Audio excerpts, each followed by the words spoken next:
Секоја штета се санира, но згаснените човечки животи не можеш да ги вратиш назад. Невини човечки животи стравотно загинаа, давејќи се во вода и кал. Од нив најмногу жени и деца. Многу преживеани пак ќе ги паметат копните моменти. Медиумите останува да ги пренесуваат приказните. Може би само така човек ќе се подзамисли какво е чувството кога човек ќе биде принуден да ги фрла своите деца на покривот од гаражата со цел да ги спаси. И тоа му се случи на татко на 4 деца кој што го паркирал својот автомобил кај гаражата, кога наеднаш дошла вода и му го потопила автомобилот до покрив. Внатре биле 4 деца. Едно по едно ги фрлал на покривот, но последното не успел да го фати.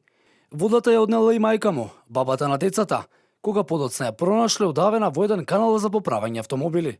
Во непосредна близина животот го загубили и 39 годишната мајка и нејзиниот 8 годишен син од Крива Паланка, кои се враќале од Охрид. Поројот ја зафатил обиколницата каде што тие се движеле. Енис Мустава раскажува како по 5 години живот во Германија се вратил во Македонија. Патувајќи од аеродромот Александар Велики, сведочи како маж не успел да ја спаси сопствената жена која се удавила во автомобилот, а тој успел да се излече.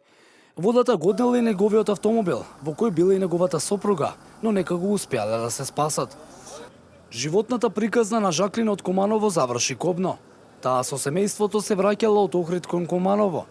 Кога нивниот автомобил го голтнала водата, фамилијата на Жаклина се пробивале низ бурата, а таа исчезнала. Залудни биле обидите на незиниот брат да ја пронајде и да ја спаси.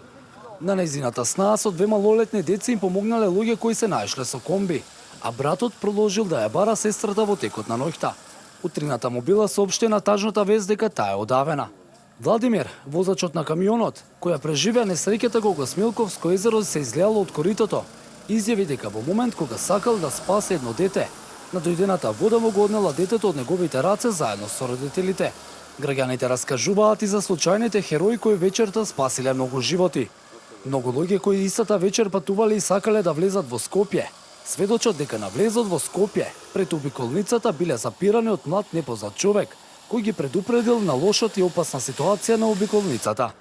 Тие својот пат кон домовите го пренасочувале по другите пристапни патишта, со што практично си ги спасили животите. Луѓето сведочат дека човекот бил многу хуман, едноставно реагирал човечки и спасил многу луѓе. Спасените коментираат дека ваквите луѓе ја враќаат вербата во човештвото.